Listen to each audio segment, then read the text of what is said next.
he likes.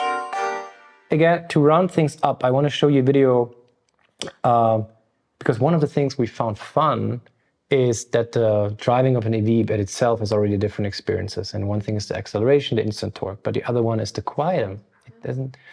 So what does a company like Dodge is doing?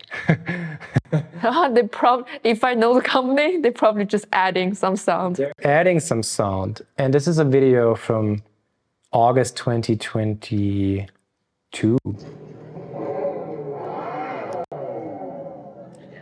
So this is their car, and it's an EV, full EV, not a hybrid. And you can hear it's still very EV. There's some futuristic parts in that sound. The whole hovering, right? Hovering kind of bass sound.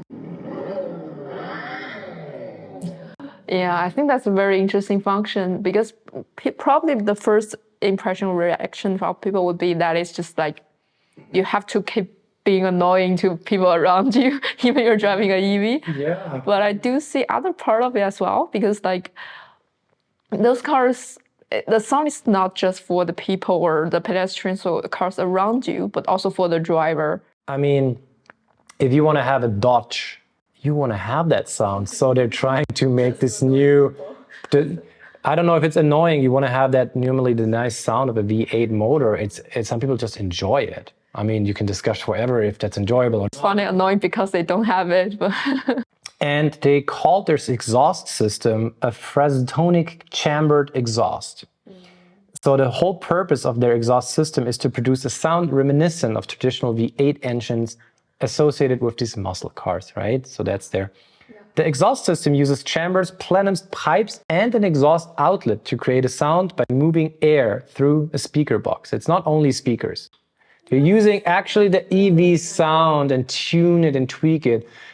And why they do it is only because they also want to sell that, because people saying like you can not only put speakers in and try to like make loud sounds.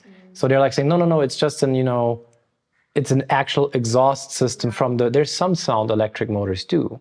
It's real time. You're just like interpreting what's the... Yeah, there's a lot of interpretation happening because the initial version, as you just heard, as I showed everyone in August 2022, has definitely more an electric sounding thing. And then they updated that to be more close to actually not go to electric, to actually really trying to go a classic American V8 engine. There's a video from this February 2023. Maybe you already hear a little bit of difference. I'm going to play that quickly.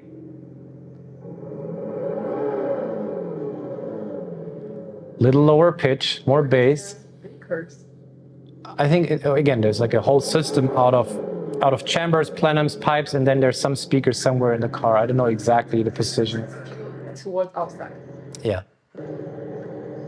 The pretty... No sound? Where's sound? Noise cancelling would be easier for those cars. You just tune the volume down. The good thing is you can turn the sound off if you want, and you turn it on when you do want to have it. So, for example, you want to buy this kind of car and you have a nice neighborhood and you don't want to, annoy your neighbors every morning when you go to work or somewhere else you want to go. You don't do it on, you turn it off. That goes also with some of the other cars. So actually, remember one of the Subaru cars I was showing you where it was just an additional thing, this Corvette E-Ray, where they just put the motor in, which is not even chargeable. Still, you can have the silent mode. And actually, I think they put it somewhere on the website. Stealth mode. They call it stealth mode. So yeah, now you can, they see this, says, leave the neighborhood quietly with stealth mode, and then you do your thing. That's an interesting perspective on that.